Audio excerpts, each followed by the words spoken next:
Hello friends, मेरे इस YouTube channel में आप सभी का स्वागत है। आज हम डिस्कस करेंगे नगरमाल, मेट्रोपोलिस और मेगालोपोलिस के बारे में।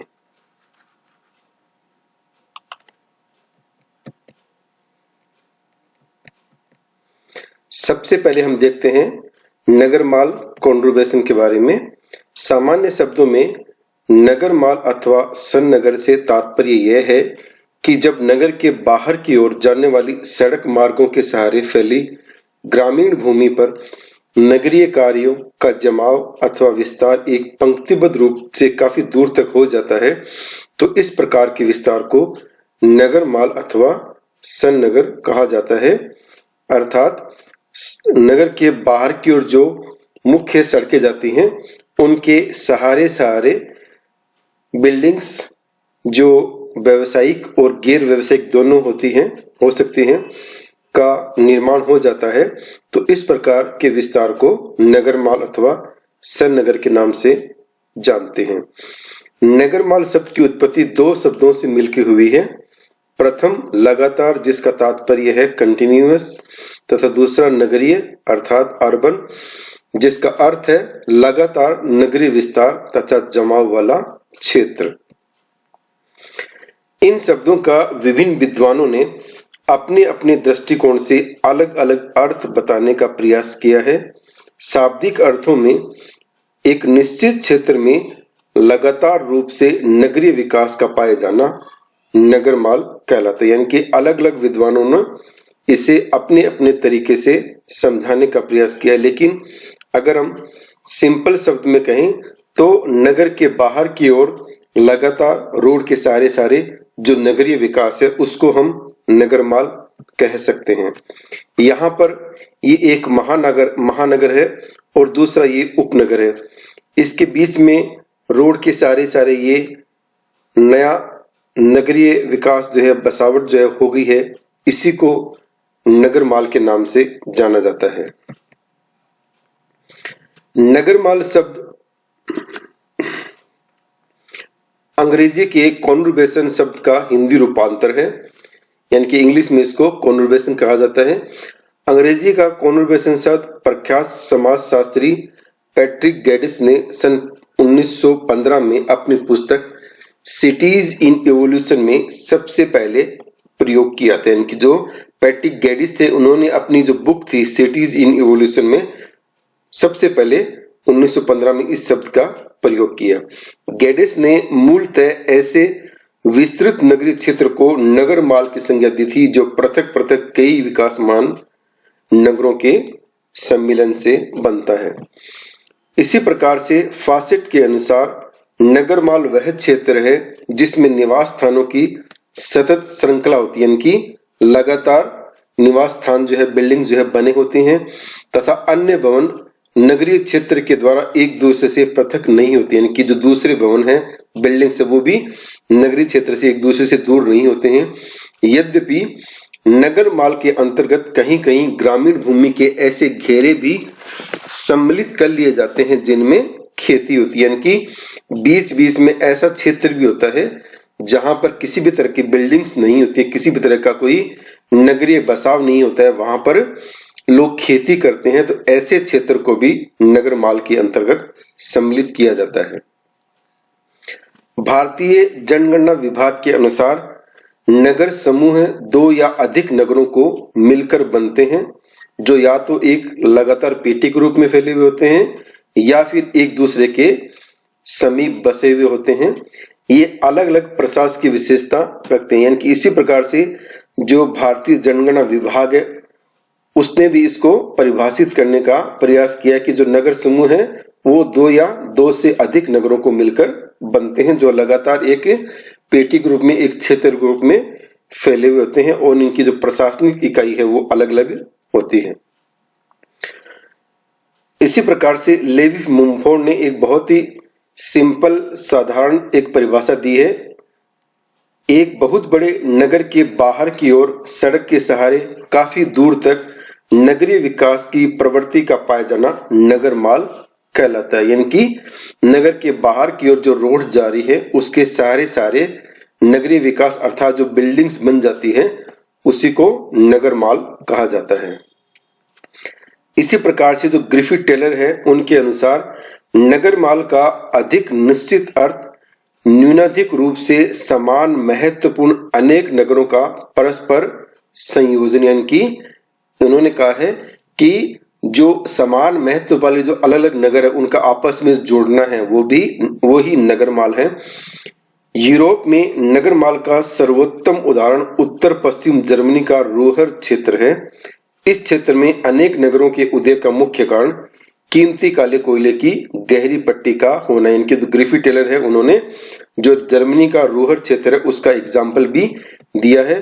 और यहाँ हम इस स्लाइड में देख सकते हैं राइन और रूहर का जो नगरीय क्षेत्र है, नगरमाल क्षेत्र है उसको, और इसी प्रकार से दिल्ली है और दिल्ली के आसपास का जो नगरमाल क्षेत्र है, नगरीय विस्तार है, वो हम इस स्लाइड के माध्यम से देख सकते हैं।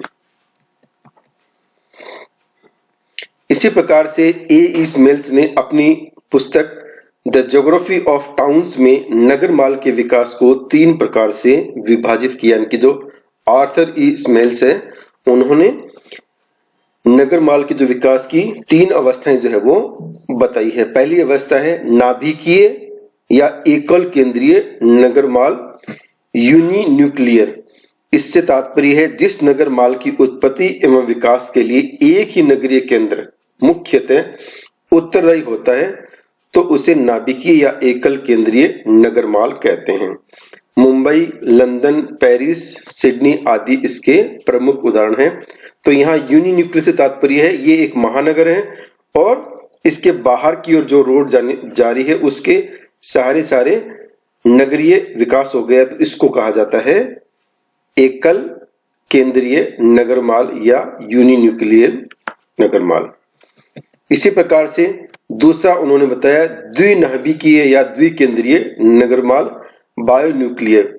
समान स्तर के 2 नगरों के स्वतंत्र विकास तथा कालांतर में परस्पर मिल जाने से द्विनाभिकीय या द्विकेंद्रीय नगरमाल का विकास होता है। यानी कि इसमें 2 नगर के आपस में मिल जाने से उनके बीच में नगरीय विकास हो जाने से जो स्थिति बनती है उसको बोलते हैं द्विकेंद्रीय नगरमाल। इसके उदाहरण उन्होंने दिए हैं भारत में हैदराबाद, सिकंदराबाद, संयुक्त राज्य अमेरिका में डेट्रॉइट, क्लीवलैंड, जापान में टोक्यो, योकोहामा आदि इसके प्रमुख उदाहरण हैं। यहाँ हम देख सकते हैं ये एक महानगर है और ये एक उपनगर है। इन दोनों के बीच में रोड के सारे नगरीय जो विकास है वो हो गया है। तो इस प्रकार से 2 नगरों के बीच में, 2 महानगरों के बीच में जो नगरीय विकास होता है और वो आपस में जब नगरीय विकास से जुड़ जाते हैं तो उसको बायोन्यूक्लियर जो है वो कहा जाता है। इसी प्रकार से जो तीसरी अवस्था है वो है बहुनाभिकीय, पॉलीन्यूक्लियर। इसका विकास 2 या 2 से अधिक नगरों के मिलने से होता है, यानी कि 2 से ज्यादा नगर जब मिल जाते हैं तो पॉलीन्यूक्लियर की स्थिति बनती है। भारत में कोचीन, एर्नाकुलम, एल्वाय, जर्मनी में ड्यूसबर्ग, एसेन, डॉर्टमुंड तथा ब्रिटेन में लीड्स, ब्रेडफोर्ड, हैलोफैक्स, हैडर्सफील्ड आदि इसके प्रमुख उदाहरण हैं। यहाँ इस डायग्राम में हम समझ सकते हैं एक महानगर ये है, दूसरा महानगर ये है और तीसरा महानगर या उपनगर ये है। और ये जो तीनों महानगर हैं या उपनगर हैं इनके बीच में आपस में ये नगरीय विकास जो है वो हो गया है, जिसको कहा जाता है बहुनाभिकीय या पॉलीन्यूक्लियर। अब हम देखते हैं नगर माल की उत्पत्ति के क्या क्या कारण हो सकते हैं। तो पहला कारण है आर्थिक कारण, यानी कि जैसे जैसे नगर में रहने वाले लोगों का आर्थिक विकास होता है या नगर का आर्थिक विकास होता है तो वो नगर के बाहर की ओर धीरे धीरे शिफ्ट होना जो है वो प्रारंभ हो जाते हैं। और ये एक प्रकार से आर्थिक विकास का द्योतक भी है कि नगर का विस्तार तेजी से हो रहा है और ये एक इसका मुख्य कारण है। दूसरा है परिवहन के उत्तम साधनों का विकास, यानी कि नगर से बाहर जाने वाली जो मुख्य रोड्स है उस पर जो ट्रांसपोर्टेशन के साधन है वो बहुत ज्यादा विकसित हो जाते हैं, जिसकी वजह से लोग वहां पर बसना प्रारंभ कर देते हैं और बसने के साथ साथ में जो अपने दूसरे काम के संबंधित जो इंडस्ट्रियल इकाई है या ऑफिसेज है वो भी वहां बनाना प्रारंभ कर देते हैं। तीसरा है औद्योगिक विकास, यानी कि शहर से बाहर की ओर मुख्य सड़क के किनारे किनारे औद्योगिक इकाइयां बन जाती है, जिसकी वजह से नगर माल जो है वो विकसित हो जाते हैं। चौथा कारण है बढ़ती हुई नगरीय समस्याएं। इनकी जैसे जैसे महानगर का या नगर का विकास होगा तो नगर के आंतरिक भाग में बहुत सारी समस्याएं उत्पन्न होंगी। वो पर्यावरण की भी हो सकती हैं, जनसंख्या घनत्व की भी हो सकती हैं, स्वच्छता की भी हो सकती हैं। तो उन समस्याओं से निजात पाने के लिए लोग जो है शहर से बाहर की ओर आके बसना प्रारंभ कर देते हैं। तो ये भी एक नगर माल की उत्पत्ति का एक प्रमुख कारण है। पांचवा है उपयुक्त एवं सस्ती भूमि की उपलब्धता, यानी कि शहर से बाहर की ओर जो लैंड है, चाहे वो एग्रीकल्चर लैंड हो, चाहे वो कॉमर्शियल लैंड हो और चाहे वो आवासीय भूमि हो, उनकी जो कीमत है वो शहर से कम होती है। तो लोग शहर से बाहर की ओर इसलिए भी आ जाते हैं कि उनको कम कीमत पे बहुत ज्यादा जमीन मिल जाते हैं और वहां पर वो आवासीय या औद्योगिक या किसी भी तरह की इकाई आसानी से बना सकते हैं। छठा है शुद्ध एवं खुला वातावरण, यानी कि पहले भी बताया कि शहर में क्या है, बढ़ती हुई बहुत सारी नगरीय पर्यावरण समस्याएं उत्पन्न हो जाती है, लेकिन शहर से बाहर की ओर शुद्ध एवं खुला वातावरण मिलता है, जिससे लोग अट्रैक्ट होते हैं और बाहर की ओर बसना प्रारंभ करते हैं। तो ये नगर माल की उत्पत्ति के कुछ कारण हमने यहाँ पर देखे। अब हम देखते हैं कि नगर माल की विशेषताएं क्या क्या होती है। पहली विशेषता है नगर माल का विकास छोटे एवं बड़े नगरों के मिलने से विकसित होते हैं, यानी कि चाहे छोटा नगर हो या बड़ा नगर हो, उनके बीच के अंदर आवासीय या गैर आवासीय जो भवन है वो बन जाते हैं और नगरीय विस्तार हो जाता है। तो उनके मिलने से नगर माल जो है वो विकसित होते हैं। दूसरी विशेषता है यहाँ पर उचित एवं नियमित परिवहन की सुविधाएं होती है, यानी कि ट्रांसपोर्टेशन की जो है सुविधा यहाँ पर बहुत अच्छी होती है। वो पब्लिक भी ट्रांसपोर्ट भी हो सकता है और खुद का सेल्फ का ट्रांसपोर्ट भी हो सकता है। तीसरा है इनके बीच बीच में कृषि भूमि भी होती है, यानी कि जो नगर माल है उनके बीच बीच में कृषि भूमि भी उपलब्ध होती है, क्योंकि अभी पूर्ण रूप से वहां पर विकास नहीं हुआ है, इसलिए बीच बीच में कृषि भूमि या कृषि फार्म भी देखने को मिलते हैं। ये नगर के केंद्रीय भाग से सामाजिक एवं आर्थिक रूप से जुड़े होते हैं, यानी कि यहाँ के जो रहने वाले लोग हैं वो किसी न किसी प्रकार से सामाजिक और आर्थिक रूप से नगर के केंद्रीय भाग से या नगर के मुख्य भाग से वो जुड़े हुए होते हैं। सड़क के किनारे स्थित होने के कारण वायु तथा ध्वनि प्रदूषण अधिक होता है, यानी कि इससे पहले हमने देखा कि जो शहर से बाहर की ओर खुला और स्वच्छ वातावरण होता है, लेकिन साथ साथ में क्या है कि सड़क के किनारे स्थित होने के कारण से वायु और ध्वनि प्रदूषण भी इन क्षेत्रों में देखने को मिलता है। अगली विशेषता है इन क्षेत्रों में सुरक्षा का अभाव देखने को मिलता है, क्योंकि वहां पर जो है नगरीय विकास कम होता है, वहां पर लोग बाग ज्यादा नहीं रहते हैं, जिसकी वजह से सुरक्षा है वो भी वहां पर उसका अभाव देखने को मिलता है। साथ ही क्षेत्र का विकास अनियोजित तथा अनियमित रूप से होती है, यानी कि उसकी कोई बसावट की या उसकी कोई वेल प्लानिंग नहीं होती है और अनियोजित या अनियमित रूप से क्षेत्र में नगरीय विस्तार जो वो होता चला जाता है। अगली विशेषता है ये आकार की दृष्टि से छोटे एवं बड़े दोनों प्रकार के हो सकते हैं, इनकी जो नगर माल है ये आकार की दृष्टि से छोटे भी हो सकते हैं और बड़े भी हो सकते हैं। इन्हें सेनागार नगर या डॉर्मेट्री टाउन्स के नाम से भी जाना जाता है, यानी कि डॉर्मेट्री टाउन इनको इसलिए कहा जाता है कि लोग दिन में तो काम करने के लिए शहर में चले जाते हैं और शाम को इवनिंग को वहां पर सोने के लिए आते हैं और सुबह वापस वो चले जाते हैं, तो इसलिए इनको डॉर्मेट्री टाउन्स के नाम से भी जाना जाता है। अब हम देखते हैं महानगर। वैसे महानगर से संबंधित जो विशेषताएं हैं वो इससे पहले एक वीडियो में भी डाली गई है, उस वीडियो को भी आप अवश्य देखें। महानगरीय क्षेत्र एक विशाल जनसंख्या केंद्र और उसके पड़ोसी क्षेत्र को मिलाकर होता है। यानी कि जो महानगरीय क्षेत्र है एक बहुत बड़ा जनसंख्या का केंद्र होता है और उसके आसपास का जो छोटा ग्रामीण क्षेत्र या छोटे कस्बे वो भी उसमें एकदम से मिले हुए होते हैं या उसके अंदर सम्मिलित होते हैं। इसमें एकदम निकटता से जुड़े शहर एवं अन्य प्रभावित क्षेत्र भी गिने जा सकते हैं। यानी कि उससे जुड़े हुए जो शहर है और दूसरे जो ग्रामीण क्षेत्र है वो भी इसी के अंतर्गत शामिल किए जाते हैं।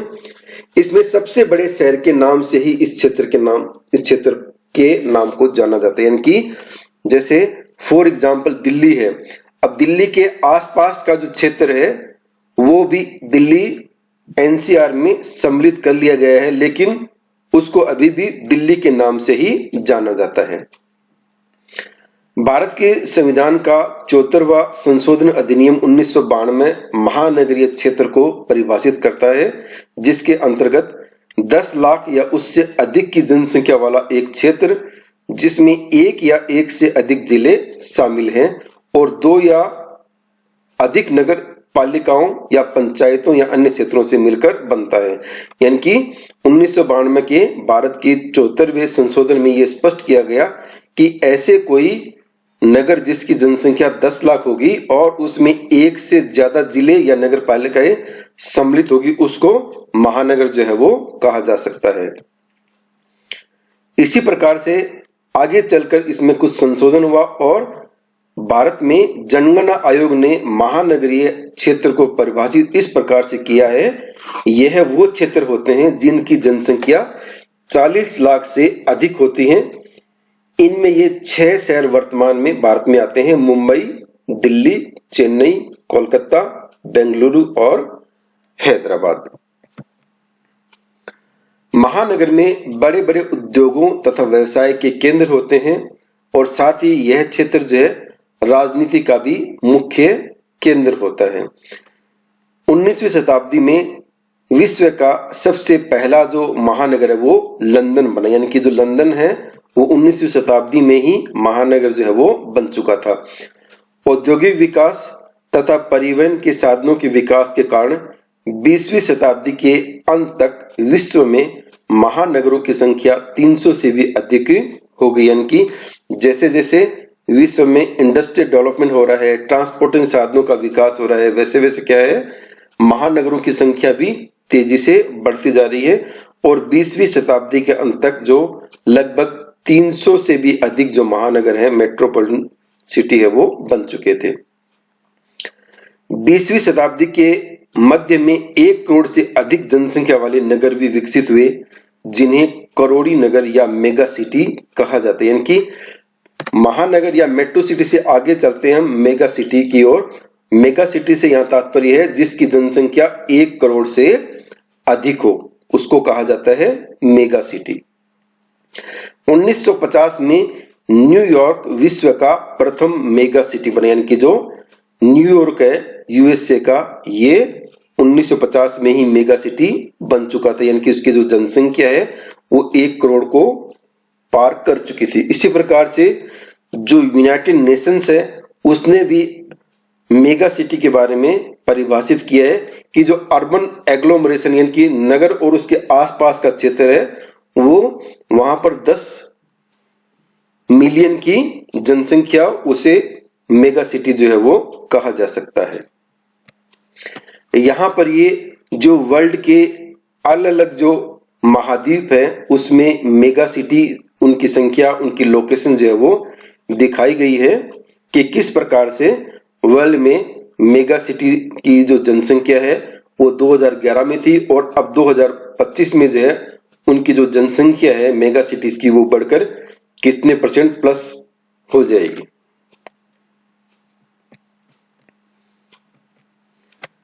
यहां पर इस स्लाइड में दिखाया गया है कि जो महानगर है वो किस प्रकार से महानगर बनता है। सबसे इसमें यहां पर ये पीले कलर में दिखाया गया है, यहां पर ये सिटी का विकास होता है, धीरे धीरे आसपास का क्षेत्र भी उसमें भी नगरीय विस्तार होता जाता है जिसको अर्बन एग्लोमरेशन के नाम से जानता है। और उसके बाद में स्थिति ऐसी आती है कि जो नगर का विस्तार है बहुत दूर दूर तक, यानी कि आसपास के ग्रामीण क्षेत्र में और छोटे कस्बों को अपने अंतर्गत वो सम्मिलित कर लेता है और उसका जो आकार है, साइज है, वो बहुत बड़ा हो जाता है, तो उसको महानगर या मेट्रोपोलिस के नाम से जानते हैं। और यहाँ पर ये टोक्यो मेगा सिटी जो है, इसकी पिक्चर जो है वो दिखलाई गई है। अब हम देखते हैं कि मेगालोपोलिस जो है वो किसे कहते हैं। मेगालोपोलिस को हिंदी में वृहन नगर के नाम से भी जानते हैं। ग्रीक शब्द मेगालोपोलिस का अर्थ एक बहुत बड़ा नगर, यानी कि ये जो नगर है ये मेट्रो नगर से भी बड़ी एक इकाई होती है और ग्रीक में इसका अर्थ होता है एक बहुत बड़ा नगर। इसी प्रकार से मेगालोपोलिस को मेगा रीजन, सिटी क्लस्टर तथा सुपर सिटी के नाम से भी जाना जाता है। मेगालोपोलिस शब्द का सबसे पहले प्रयोग जीन गॉटमैन ने 1957 में संयुक्त राज्य अमेरिका के उत्तरी पूर्वी तटीय प्रदेश के लिए प्रयुक्त किया था। यानी कि जीन गॉटमैन थे, उन्होंने 1957 में यूएसए का जो उत्तरी पूर्वी तटीय भाग है वहां पर जो है जिस प्रकार से नगरों का विस्तार हो रहा था और मेगालोपोलिस बन रहे थे, उस आधार पर उन्होंने इसका नाम जो है वो 1957 में दिया। उस समय बोस्टन के उत्तर से लेकर वॉशिंगटन तक बहुत से नगर मालों के जुड़ जाने से एक विशाल क्षेत्र विकसित हो गया। यानी कि जो उत्तरी पूर्वी जो तटीय भाग है यूएसए का, उसमें बोस्टन से लेके वॉशिंगटन तक जितने भी नगर थे वो लगभग आपस में एक दूसरे से जुड़ने लग गए, या ऐसा कह सकते हैं कि वहां पर नगरीय विकास बहुत तेजी से हुआ और नगरों का जो विस्तार है बहुत तेजी से वहां पर हुआ, जिसे मेगालोपोलिस के नाम से संबोधित किया गया। इसके पश्चात से ही बहुकेंद्रीय नगरीय तंत्र के लिए मेगालोपोलिस शब्द का प्रयोग जो है वो होने लगा। नगर माल अथवा सन नगर की तुलना में ये आकार में बहुत बड़े होते हैं। इनका जन्म बहुत से नगरों के विस्तार से, नगरों के आपस में मिलने से होता है। यानी कि बहुत सारे नगर जब आपस में मिल जाते हैं तो उनके मिलने से जो एक इकाई बनती है नगरों की, उसी को मेगालोपोलिस या वृहन नगर के नाम से जाना जाता है और इनकी भी कोई निश्चित सीमा नहीं होती है। यहां पर हम ये इस स्लाइड में देख सकते हैं कि 2018 और 2030 में किस प्रकार से मेगालोपोलिस जो है वो वर्ल्ड में बनेंगे। ये यूनाइटेड नेशंस के एक रिपोर्ट के से लिया गया है। इसमें जो नीले कलर से दिखाए गए डॉट्स हैं वो 1918 की मेगालोपोलिस रीजन है और जो लाइट पिंक कलर है वो 2030 तक और नए जो बनेंगे उनकी स्थिति को इस मैप में दिखाया गया है। और यहाँ पर जो अभी हमने बात की थी बोस्टन से वाशिंगटन तक, जो ये यूएसए का जो उत्तरी पूर्वी तट है, इसमें किस प्रकार से जो बहुत सारे महानगर है उनके लगभग आपस में ये मिल चुके हैं और इसको बॉस के नाम से भी जानते हैं कि बोस्टन टू वाशिंगटन। और ये आप देख सकते हैं इसमें कि लगभग ये आपस में एक दूसरे से जुड़ चुके हैं। नॉर्थम ने इसे विशालकाय महानगरीय प्रदेश का, यानी कि जो नॉर्थम है उन्होंने इसको विशालकाय महानगरीय प्रदेश जो है मेगालोपोलिस को कहा है। फ्रेंच भूगोलवेत्ता गार्नियर ने मेगालोपोलिस को सन नगर अथवा नगर माल को ही एक विशाल रूप बताया। कि जो गार्नियर है एक भूगोलवेत्ता फ्रेंच, उन्होंने बताया कि जो मेगालोपोलिस जो है वो नगर माल का ही एक विशाल रूप, यानी कि नगर माल बढ़ते बढ़ते बढ़ते बढ़ते बढ़ते आपस में जब बहुत सारे नगरों के बीच की दूरी लगभग कम हो जाएगी, नगरीय विस्तार बहुत ज्यादा बढ़ जाएगा, तो उसी को मेगालोपोलिस जो है वो कहा जाता है गार्नियर के शब्दों में। इसी प्रकार से जो मुमफोर्ड है उन्होंने नगरीय विकास की 6 अवस्थाएं बताई है: इयोपोलिस, पोलिस, मेट्रोपोलिस और मेगालोपोलिस। और 5वीं है टायरेनोपोलिस और नेक्रोपोलिस। इसमें ये जो 4 अवस्थाएं हैं ये तो नगर के विकास की अवस्था है और जो 2 अंतिम अवस्थाएं ये नगर के विनाश की अवस्था है। यानी कि इसके मेगालोपोलिस के बाद में जो स्थिति आती है वो आप ऐसा समझे कि नगर का जो पतन है, विनाश से वो होना प्रारंभ हो जाता है। और जो मेगालोपोलिस है वो इसकी नगरीय विकास की फोर्थ अवस्था है, फोर्थ स्टेज है। इसके बाद में नगरों में जो पतन है वो प्रारंभ हो जाता है। अब हम देखते हैं मेगालोपोलिस की क्या क्या विशेषताएं हैं। पहली विशेषता ये होती है कि यह सैकड़ों किलोमीटर में फैला विशाल नगरीय प्रदेश होता है, जिसका विकास बहुत से महानगरों से मिलकर बना होता है। यानी कि इसका जो विस्तार है वो कई सैकड़ों किलोमीटर में हो सकता है और जिसमें बहुत सारे जो महानगर है वो मिले हुए आपस में हो सकते हैं। दूसरी विशेषता है, इस क्षेत्र में राजनीतिक एवं आर्थिक गतिविधियां केंद्रित होती है। यानी कि ये चूंकि बहुत बड़ा एक विशाल नगरीय प्रदेश बन गया तो इसमें पॉलिटिकल और इकोनॉमिक जो गतिविधियां हैं उनका भी ये एक सेंटर होता है, केंद्र होता है। इसका विस्तार क्षैतिजीय अथवा लंबवत दोनों प्रकार से होते हैं। यानी कि जो इसका विस्तार है वो क्षैतिजीय भी होता है, यानी कि एक नगर से जब दूसरे नगर के बीच की दूरी कम होगी उसमें नगरीय विस्तार हो गया तो वो हो गया उसका क्षैतिजीय। और लंबवत से मतलब है मल्टी स्टोरी जो बिल्डिंग जो बनती है उससे यहाँ तात्पर्य है। तो इसका जो विस्तार है वो क्षैतिजीय भी होता है और लंबवत भी होता है। इसका विस्तार लगातार अनियमित तथा अनियंत्रित होता है। यानी कि इसके बढ़ने में, इसके विकसित होने में कोई भी कंट्रोल जो है नहीं होता है और इस प्रकार से इसका जो विस्तार है वो अनियमित और अनियंत्रित होता है। इसकी कोई निश्चित सीमा भी नहीं होती है।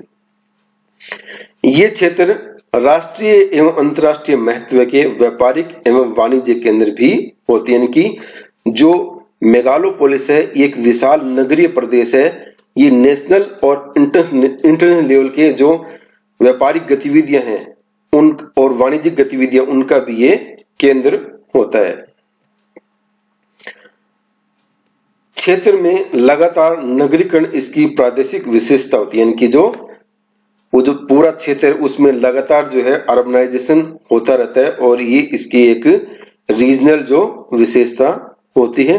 तो इस प्रकार से आज हमने देखा नगरमाल और मेट्रोपोलिस और मेगालोपोलिस की क्या क्या विशेषताएं होती है और इसे किस प्रकार से हम देख सकते हैं। इससे संबंधित आपको अगर डिटेल में कुछ अध्ययन करना है तो आप इन बुक्स की स्टडी जो है वो आप कर सकते हैं। इसी के साथ ये टॉपिक यहीं पर समाप्त होता है। आपको ये वीडियो अच्छा लगे तो इसे लाइक कीजिए, शेयर कीजिए और इसको